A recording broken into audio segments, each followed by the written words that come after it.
It's time to get started. Welcome to the Rare Book Room. My name is Nicholas, and I help direct the events here at Strand Bookstore. For a bit of history, the Strand was founded in 1927 by the Bass family over on 4th Avenue's Book Row. Stretching from Union Square to Astor Place, Book Row gradually dwindled. After over 92 years, Strand is the sole survivor, still run by the Bass family. Actually, fun fact, Nancy Bass-Wyden, the owner of the store, is currently with us tonight.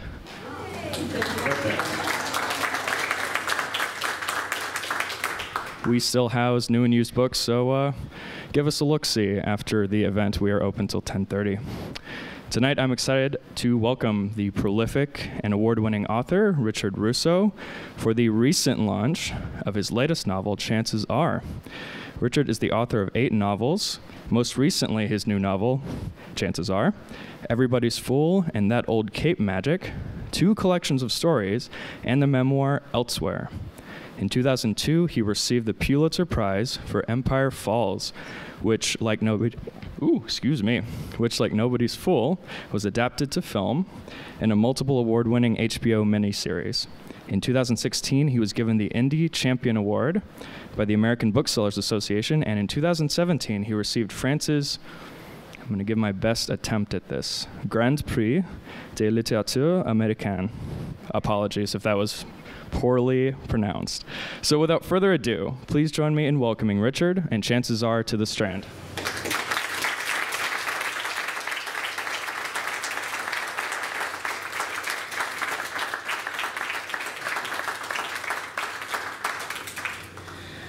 Thank you, Nicholas. This is, it's strange. I'm trying to think. I've been introduced a few times. It's the first time I've ever been introduced as prolific. And it's not kind of, I think of Georges Simenon as prolific. But I'll tell you, it's, you know, let's face it, I'm an older guy now, and I've been at this for a while. And it's hard to think back to my first novel, and I don't know how long my apprenticeship was, but it seemed really, really long. It seemed like at times that I simply wasn't going to get there. And you know, I was in graduate school. I finished my graduate degree. I went out and got my first academic job. I was teaching. I was trying to write fiction. It just, there was a point at which I had just about made my peace with the fact that this wasn't going to happen, you know, and if the devil had done what the devil sometimes does, I understand, come to me and said, okay, this first book of yours, this book called Mohawk that you're trying to hawk out there, if the devil had come to me and said, okay, we'll give you this one, but you never get another book, I would have taken that deal, right? So it's wonderful to be, and it's wonderful to be described as prolific, because I would have sold all of that off at a bargain 30 some years ago. And so, so here I am. I stand before you tonight, very grateful to be here to share a little bit of this new book with you. I'm going to read a part of the prologue. It's way too long to read the whole thing, so I'm going to read just a part of the prologue. That and what it does basically is it takes the three of the 4 main characters, and it introduces them together. And then there's just like a space break, and then all 3 are introduced singly. So I'm going to read the part where they're introduced together, and then I'm going to choose one of the 3 friends to introduce you to singly. It won't take more than 15 or 20 minutes, I don't think, for the whole thing. And then we'll chat. We'll find out what's on your minds.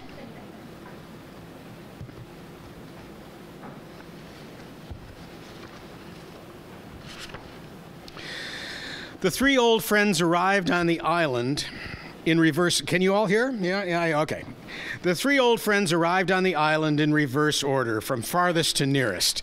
Lincoln, a commercial real estate broker, practically cross-country from Las Vegas. Teddy, a small press publisher from Syracuse. Mickey, a musician and sound engineer from nearby Cape Cod. All were 66 years old and had attended the same small liberal arts college in Connecticut where they had slung hash at a campus sorority. The other hashers, mostly frat boys, claimed to be there by choice because so many of the thetas were hot.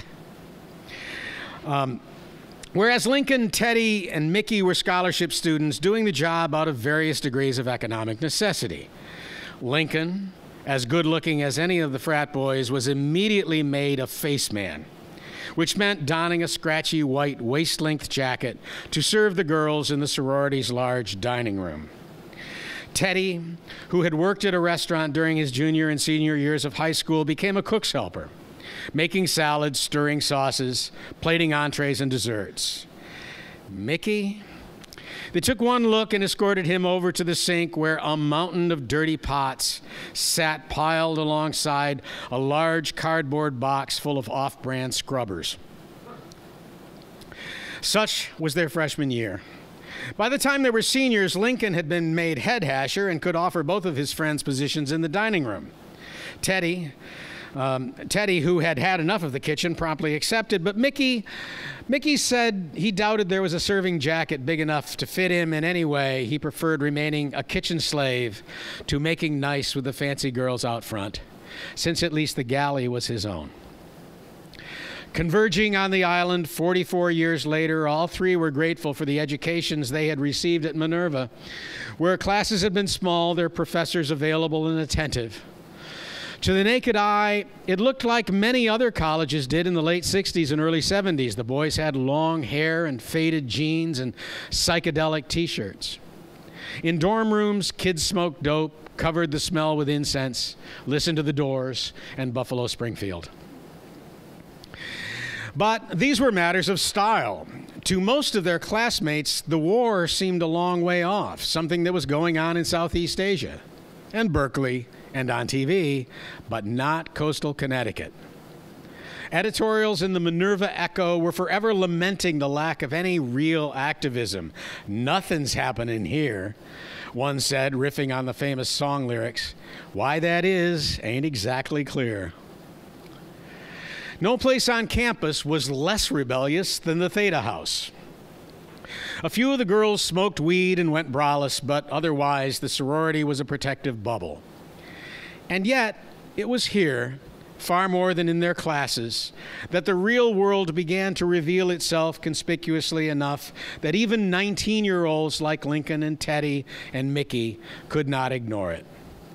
The cars parked out back of the Theta House were not only nicer than those in the regular student lots, but also the faculty lot.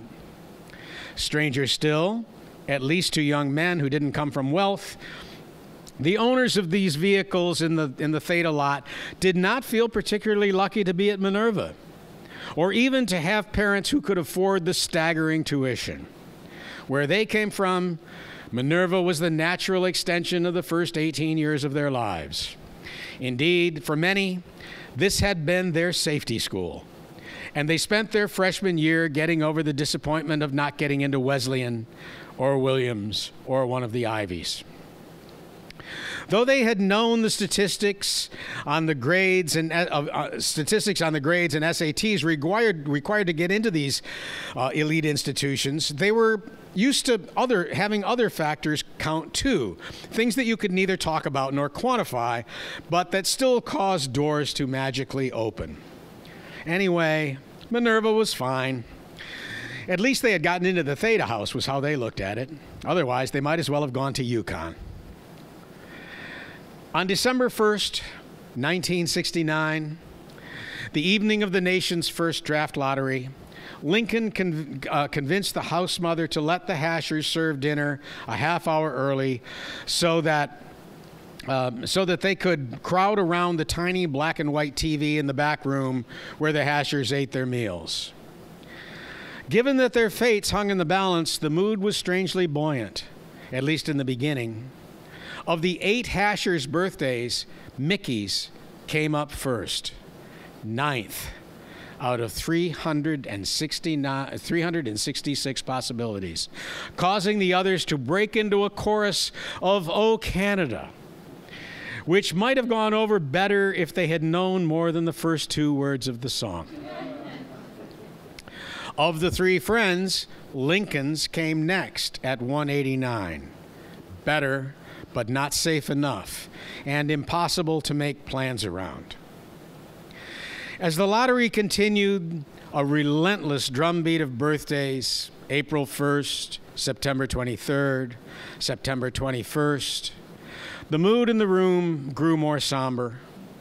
Earlier, while serving the girls' dinner, they had all been in the same boat, but now their birthdays made individuals of them. People with singular destinies, and one by one, they drifted away, back to their dorm rooms and apartments, where they would call their parents and girlfriends and discuss the fact that their lives had just changed, some for the better, some for the worse. Their grades and SATs and popularity suddenly beside the point. By the time Teddy's birthday finally came up, he and Lincoln and Mickey were the only guys left in the Hasher room. Passionately opposed to the war, Teddy had told his friends earlier in the day that he would go to Canada or jail rather than get drafted, and so to him, the lottery was meaningless. But of course, this wasn't really true.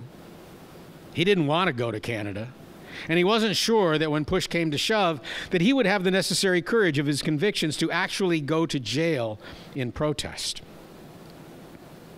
Distracted by these thoughts, by the time only 20-odd unannounced birthdays remained, he was convinced that his had already been read out and he'd somehow missed it, maybe when they were adjusting the TV's rabbit ears. But then, there it was, 322nd out of 366. He was beyond safe. But reaching out to turn off the TV, he realized his hand was shaking. There were a dozen or so Thetas that they counted as their friends, but only J.C. Calloway, with whom all three were in love, was waiting outside the sorority's back entrance when they finally emerged into the frigid dark.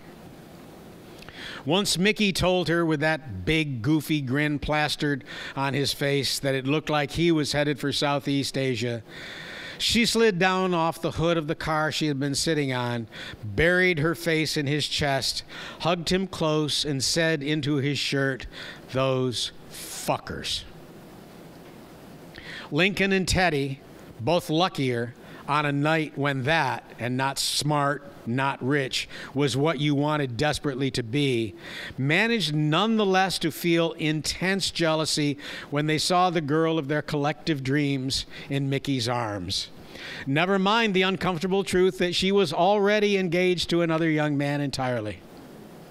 As if Mickey's good fortune in this brief moment somehow mattered more than the short straw he had drawn an hour earlier. Then, as his birthday was announced, both Lincoln and Teddy had had the same sickening reaction, that 2 years ago the people in charge had taken one look at Mickey and assigned him to the shittiest hasher duty in the Theta house. And when he reported for duty, he would once again be sized up at a glance and sent straight to the front lines, a target no sniper could miss. Right this moment, though, with J.C. nestled in his arms, they could not believe his incredible good fortune. This is called youth.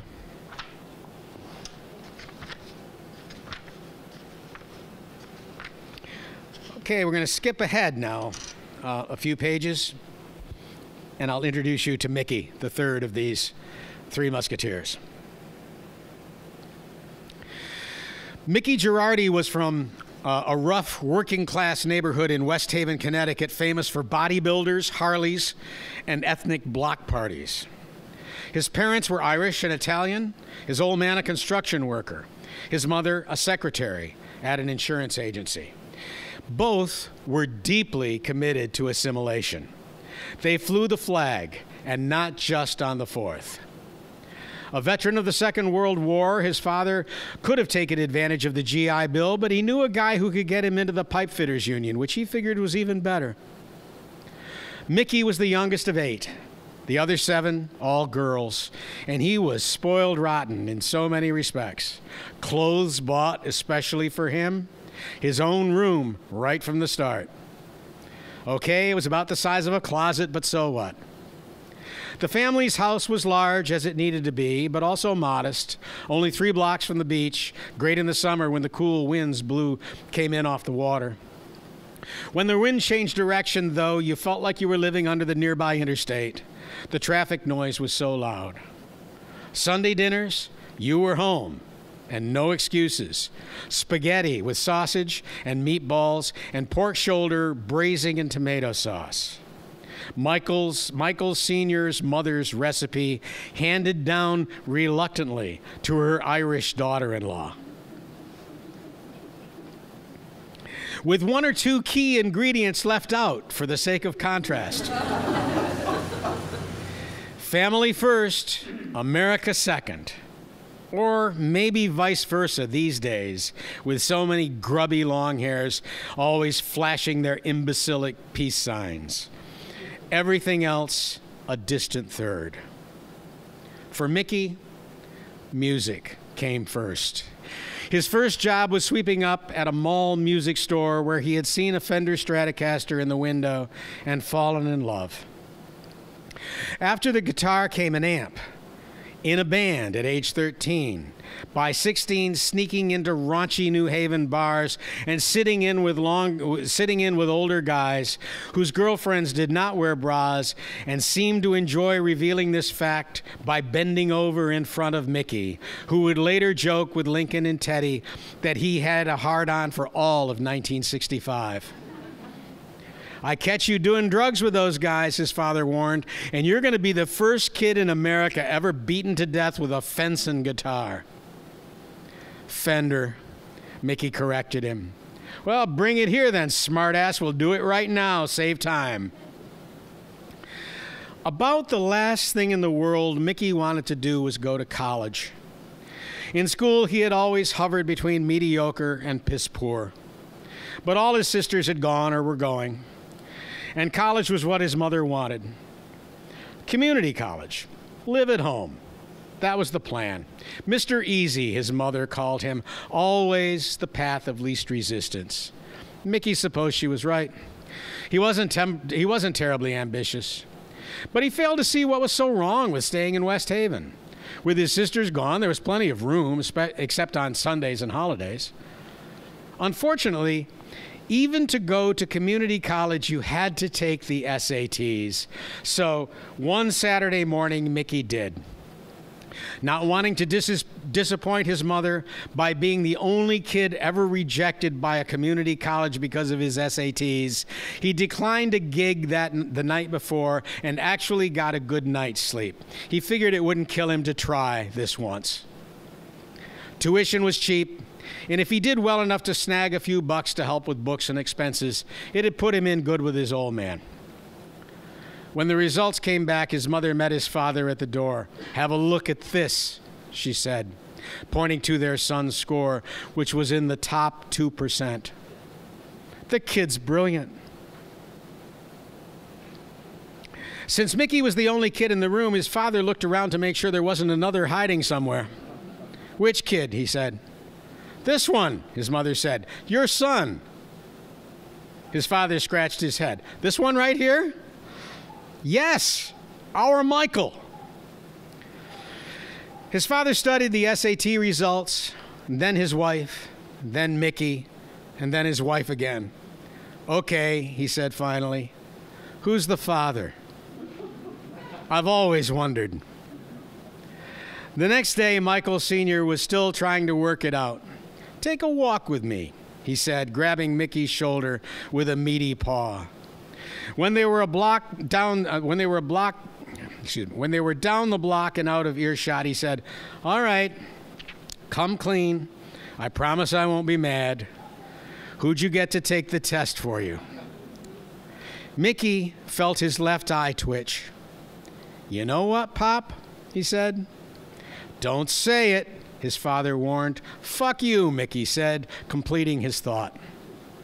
Senior stopped walking and threw up his hands. You said it, he said, and he cuffed Mickey on the back of the head so hard it made his eyes water. Help me out here, he said, because I want to understand. You're saying this test was on the up and up? Mickey nodded. You're telling me you're smart. I'm not telling you anything, Mickey said. You're telling me that all this time you could have done good in school and made your mother proud? Mickey felt that seeing things in this light took some of the luster off of his near-perfect SAT. He shrugged. What were we thinking, his father said, more to himself than his son. We were doing so good with girls. Sorry, Mickey said. Okay, listen up, because this is what's going to happen. You're going to go to college, and you're going to do good. No discussion. You either make your mother proud, or you don't come home. Mickey started to object, only to discover that he wasn't sure that he wanted to. He himself was still processing the remarkable SAT results and had begun thinking beyond community college. At West Haven High, when the word got around about his SATs, several of his former teachers stopped him in the hall. Hey, what have we been telling you? Was what they all wanted to know. So instead of objecting to his old man's command, he said, Can I major in music? His father looked at the sky and then at him. Why do you always have to push your luck, he said. Can I major in music? Mickey said. Fine, Senior said. Major in fencing guitars for all I care. Mickey thought about correcting him, but his father did have a point. He was always pushing his luck.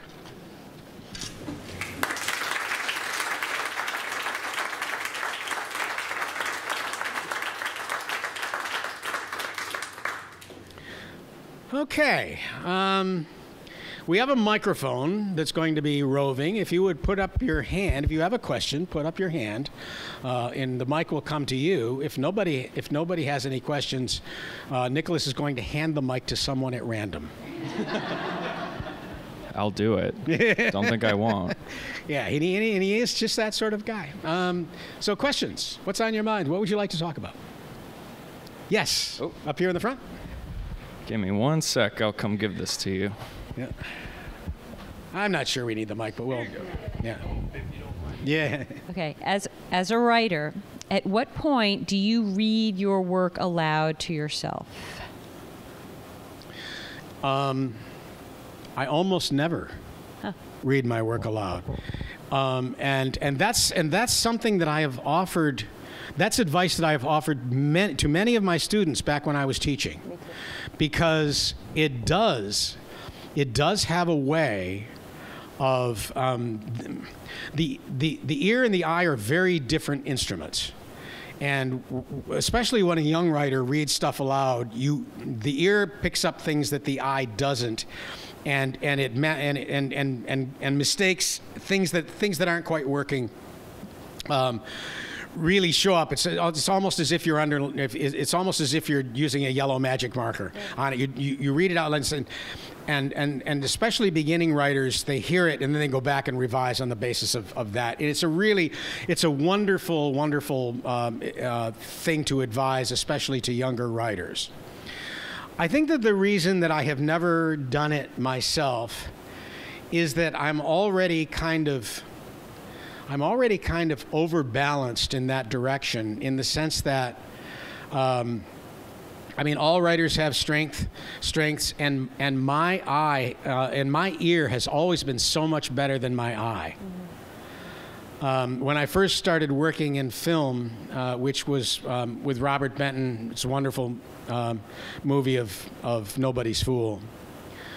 And then we collaborated on another movie, and it was clear to both of us in a way that working together was a marriage of his stunning eye and my ear. You know, because when Benton was growing up, I mean, I'm not telling anything out of school here. He's been very forthcoming about this in interviews. Benton grew up in Texas, profoundly dyslexic, and so imagery for him, when his father one day took him to a movie, and he just knew what he wanted to do because he loved stories and he wanted to tell stories, but words had always been, an impediment for him, and so when it became clear that you could tell a story by simply producing images on a screen and letting those images tell the story, I mean, it was just like the world opened up to him. And we continue to work together on projects from time to time, and it's still that way. Although over the years, Benton has become much more confident of his dialogue writing than I think he was at the beginning.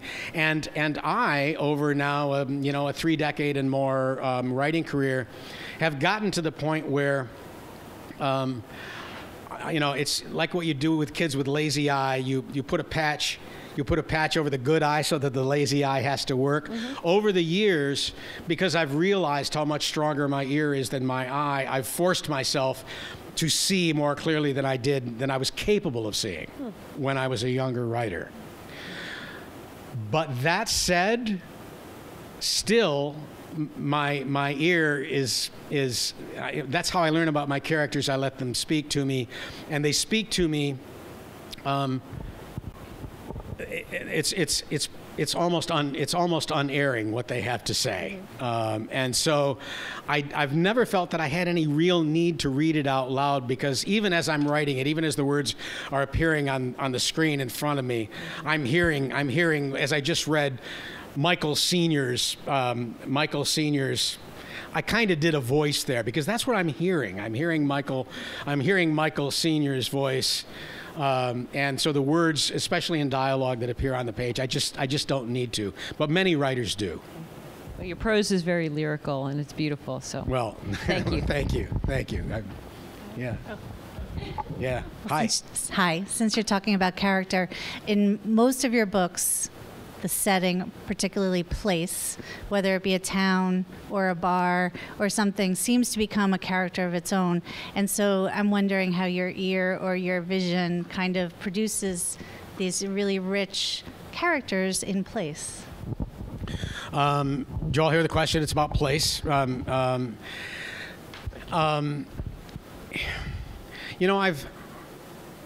going back to Mohawk, my first novel, which had Harry's Bar and Grill in it, and God knows I've created any number of bars and restaurants over the years. I always tell people if I ever write a novel in which a scene takes place in McDonald's, you'll know that I'm very near the end of my career, because I write about places that need a certain amount of description.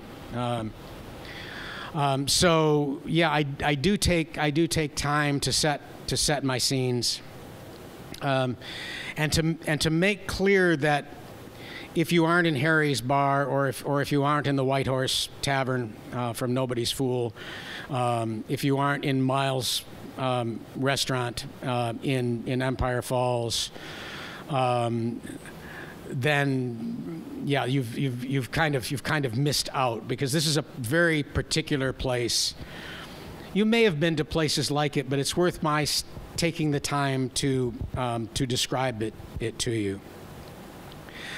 That said, what both my Thomaston from Bridge of Sighs and Empire Falls, the community of Empire Falls, and all of my locations, whether they're Martha's Vineyard or my mill towns, it's interesting to talk about them in terms of place.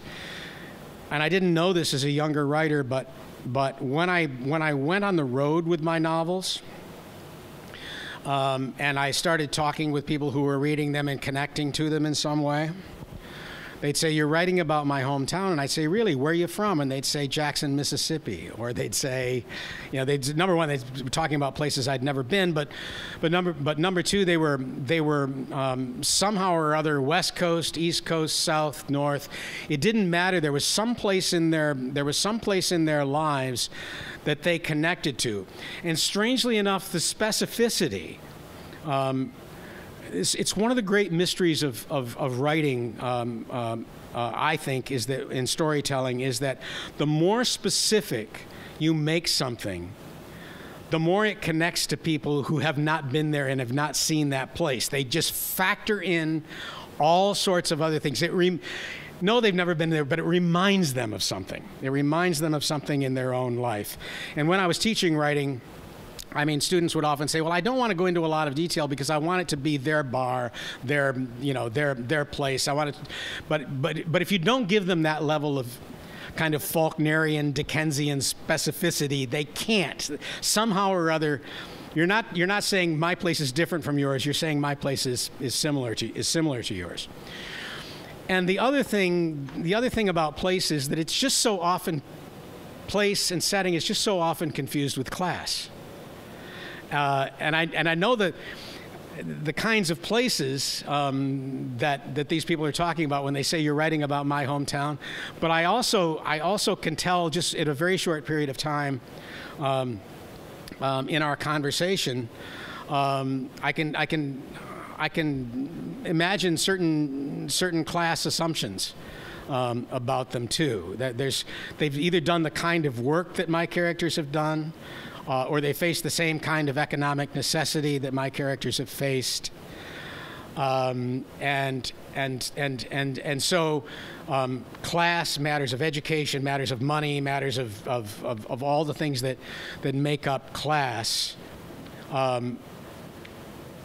Readers confuse in their own mind, and they relate it. They think of it as place, but really what you're talking about in all of this is class. Question in the middle here. I have two questions about craft. I hope that's okay. My first question is, how do you sustain an idea for the duration of a novel? Do you, when you hit a wall, how do you kind of get past that in order to... Let's do that one first, okay. Because by the time you get to the end of the second question, I will have forgotten the first one. All right, okay. How do you sustain an idea from the beginning of a book to the end of a book? I'm not sure I can answer that without qualifying right off the top what you mean by idea, because I never think of myself as having them, of having ideas. What I do have in the early going is a character or two or three that I'm deeply worried about, that I know a little bit about, that I understand, and who seems to me to be good company, because I'm going to be with him or her for the next 3 or 4 years. And that character has to have some sort of problem that he or she doesn't know how to solve and that I don't know how to solve either. So that's what drives the book forward, is someone worth caring about with a problem that I don't know how to solve.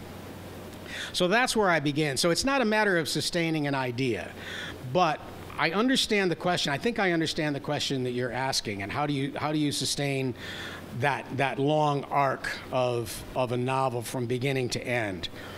Usually what happens with each book is that since I know so little at the beginning, there's usually an aha moment in the book where something that might have been clear even to a reader who's just reading along as I'm typing somehow is not clear to me. And I remember in writing Empire Falls, for instance, I'm 2/3 of the way through the first draft of the novel, and I get one of these aha moments, and the aha moment is, oh, this is a book about cruelty.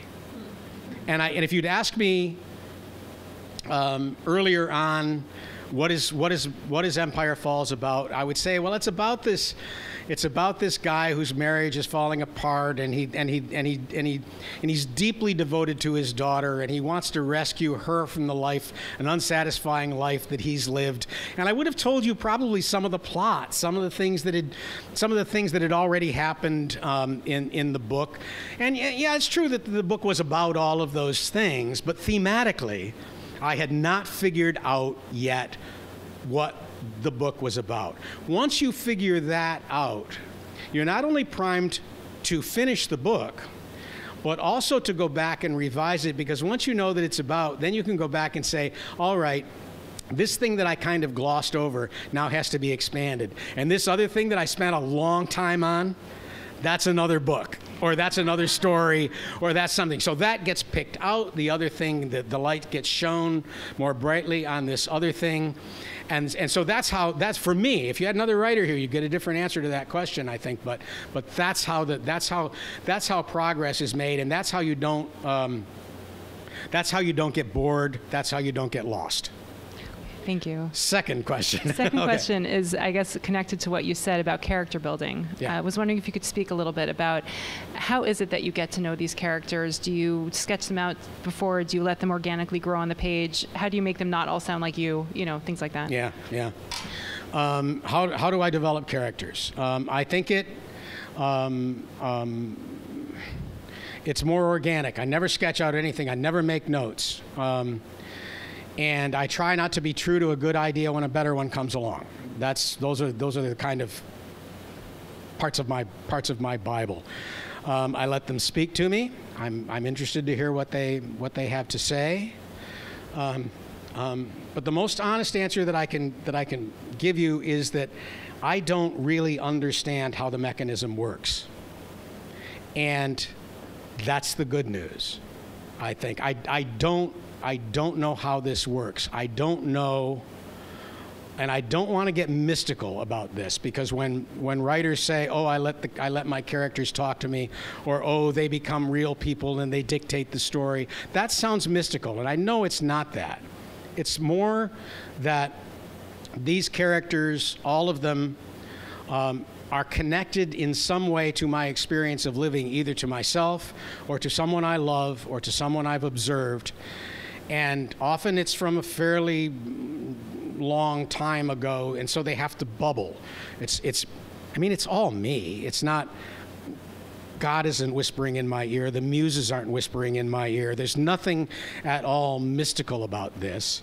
It's just trying to tap in as deeply as possible to the breadth, the length and breadth of human experience, which goes back to your childhood, it goes to your immediate family, it goes to your neighborhood, to people that you've loved, and trusting that your subconscious, when the front of your brain won't work, the back of your brain will. That's as close as I can come to that. I don't understand it any better than that. Thank you so much. Yeah. Hi. Thank you. I love these literary craft questions, and in a sense, I wish I had another, but I have something a little different. Okay. Do you have a sense? These days, we all tell our stories constantly on social media. They even have now taken to calling it the story that we each maintain. Do you have a sense of how, if at all, this ubiquity of social media is affecting people's receptivity to story in a literary sense and to literary language? That's such a good question. I should preface this by saying that because I am of the generation of writer that I am, I just turned 70, I am one of the few writers in America, I think, who can afford not to be on social media, and so I'm not. And so what I know about social media comes to me largely through my daughters who are on social media, kind of because they have to be. My daughter, my older daughter in Portland is a bookstore owner. My younger daughter is a painter who, interestingly, just sold her first novel. But they, because their platforms require them to be on social media, they're on it, and they have to be. So, I learn about this angry world out there, largely through them and a few other writers who are younger and less fortunate, and who are told that part of their writing lives, unfortunately, the marketing and advertising of their craft now has to be done online, and so they have to do all of this stuff. I don't really understand that world. What I do understand, which I find very mysterious, is that even as there seem to be fewer and fewer readers of long-form fiction, that is novels, and even as I hear these incredible laments about the future of writing, the future of authorship, all of those dire predictions, I find it very strange that, as you were saying in your question, the need for narrative and the need for calling what you're doing a story seems to be amping up, even as what we call serious long-form fiction, some people would say, is in decline. And you have to reconcile that with the fact that we seem to be living right now through a kind of golden age of storytelling in television. And I have a number of novelist friends now who are younger than I am, who have made that pivot into television because so much great writing is being done, so much great, not even just great writing, such great storytelling is being done on television. And you put that into the storytelling that takes place in video games and on YouTube and on all of social media. It's just profoundly interesting and mysterious that everybody is recognizing the need for storytelling content, even as we're lamenting the death of prematurely, I'm sure, the death of books and the kind of experience that those of us in this room have shared and value. I'd love to be able to answer your question more expertly than that, but yeah, it's as mysterious to me, I suspect, as it. Maybe you understand it more than I do. Yeah. Question over here on stage left. Well, I certainly hope you're right. I hope you won't mind this aside. We were here a few months ago, and Jeffrey Eugenides did a celebration of the however many years of the virgin suicides. Yep. And he said something eerily, almost identical to what you just said about how the more specific he got in his writing, the more universal the appeal was, and that just really struck me. I think that neither I nor Jeffrey are the first to observe that strange paradox. Yeah, probably not. Yeah. But I loved that. Yeah. My question was more to do with this current book. I read that it has more of a suspenseful or I don't know, thriller kind of aspect to it. So I was curious, when you undertake something like this, do you know how it's going to come out? It was when you get to the end. When you get to the end of this book, if you do get to the end of it, when you get to the end of this book, what's going to occur to you is that I've kind of, in a way, I've kind of played a fast one on you, in the sense that the book is structured like and reads like a thriller.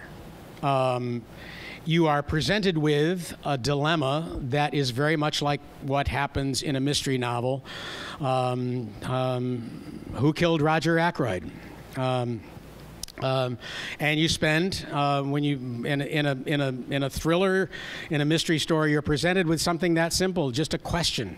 In this book, the question you're being asked, since the girl that all three of these, and this is not a spoiler because we learned this, I think, in the first chapter or thereabouts. JC, who slides off the hood of that car in the section that I read, disappears off the island in that first weekend back in 1971 when they're all young. And so I'm posing a very simple question at the beginning of the book, which is, what happened to JC? And so, unlike other Richard Russo novels, and my other novels, many of them are very loosely structured. There is no simple question like that. You turn pages probably because the characters are doing interesting things. You're enjoying yourself. You're enjoying their company, and you continue to turn pages. But there isn't that kind of dramatic urgency that comes when you read a thriller where you just have to find out who did it or what happened. So I'm structuring it that way. The reason that I say I'm pulling a fast one is that by the time you get to the end, you'll kind of realize that this book is in some ways actually an anti-thriller, because it doesn't resolve itself. I hope it resolves itself in a very, very satisfying way, but it won't be like Poirot telling you at the end of the murder of Roger Ackroyd.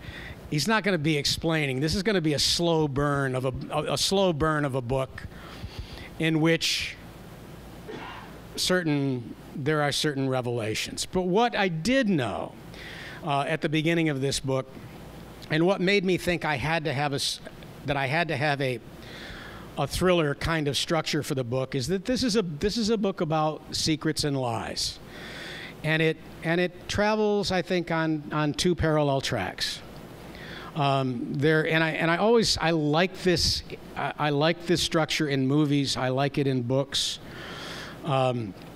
What happens when there is kind of a larger political and cultural context for the story to exist in, and then a very private and personal, intimate story that's being told. So this is and it's about secrets and lies, and the book is, you'll see this right off the top. This is a novel that's bookended really by two lying presidents. You've got Nixon, who's lying about Vietnam, why we're there. He's not the first, but he was the most prolific liar at that time for what we were doing in Vietnam. And the book ends with our present liar-in-chief about to ascend the throne.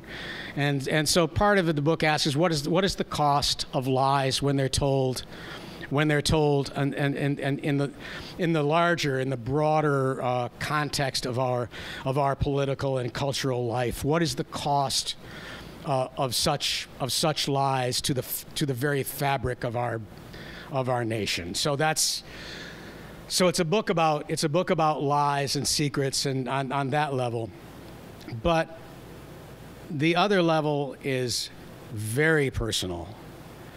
And because all three of these young men are in love with the same woman, they cannot tell each other the truth about some of the things. Number one, they all have a private life, and there are certain things in all of our lives.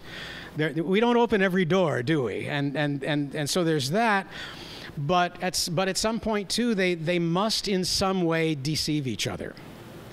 And of course, the book asks the question too, not only about the kinds of lies that friends tell each other, but the kinds of lies that we tell ourselves, and what are the cost of those lies? So when no one is telling the complete truth, and when even the people in the book who love each other the most are not being completely honest, what's the cost to that? So once you realize that it's going to be a book about secrets and lies, then certain forms of storytelling are exempted. For instance, I couldn't write this as an omniscient narrative,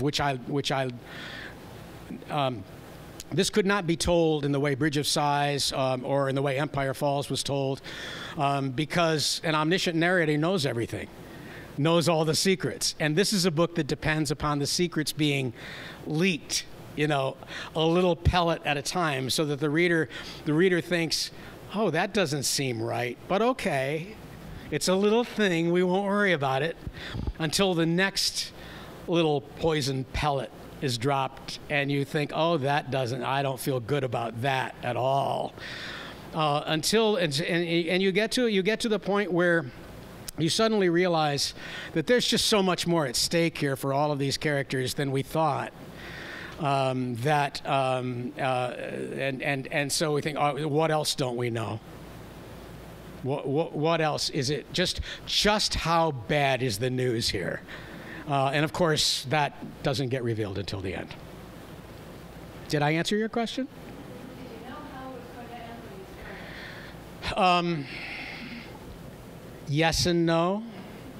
Yes and no. I didn't know everything. There were some surprises, and that, again, that's good news. You don't want to know everything. It becomes formulaic if you know everything. So no, there were surprises. There were some surprises, even for me in this book. Hey, I know some of you folks have a train to catch tonight, so that they can meet Mr. Russo. Is there going to be our last two questions of the evening? This is probably very specific and maybe quick. I was so entertained reading about Timmy in Empire Falls, and I'm wondering, was there a horrible cat in your life somewhere, or did you just conjure that up? There have been many horrible cats in my life. The subject is cats. Where to begin? Timmy in Empire Falls has two sources, one of which is literary in nature. The cat in The Black Cat, Edgar Allan Poe's story, that gets walled up behind. Gets walled up with a corpse in that story, and when the wall gets knocked down in the story, the cat is perched on the head of the corpse, which it's been gnawing at for a while. Which is why when Mrs. Whiting, I don't know, should I be telling you, the book was published so long ago, you probably either haven't read it or you have no interest to it. Anyway, when we see what happens to Mrs. Whiting, that's a direct theft from Edgar Allan Poe. But there was this homicidal cat that was owned by my older daughter Emily's, her best friend, had this clearly maniacal and homicidal cat that would conceal its whereabouts until you sat down in a chair, and then would leap and drag long, claws down Emily's arm. She would come home, and her arms, the welts from each scratch, the wheels of puffiness. There were like 5 or 6 scratches, but they'd all become one giant scratch by the time she got home. And this was a cat that if you locked her in the basement, you would, if you walked by, you would see the claw come up from under the door, going, still trying. If you walked by, it would be content with your ankle if that's all there was. So yeah, those were the two. But I also had cats that. The cats in my life have always loved my wife and loved my daughters, and loved to take out their vengeance on me. And I can remember when I first was teaching that I would, before I went out to go teach classes that day, I'd put my briefcase on the kitchen island or counter, and the case would be up. And on the way back, I slammed down the case, put the latches on, and I would get to school and walk into my classroom, and I would open the briefcase, and the smell of urine, of cat urine, would just waft up, and I would have to slam it shut again, just so that even some of the students in the back row wouldn't be able to smell it. It was just. So yeah, I have a long history with cats. Last question. I have. Oh yes. Let's do two, since it's not fair that.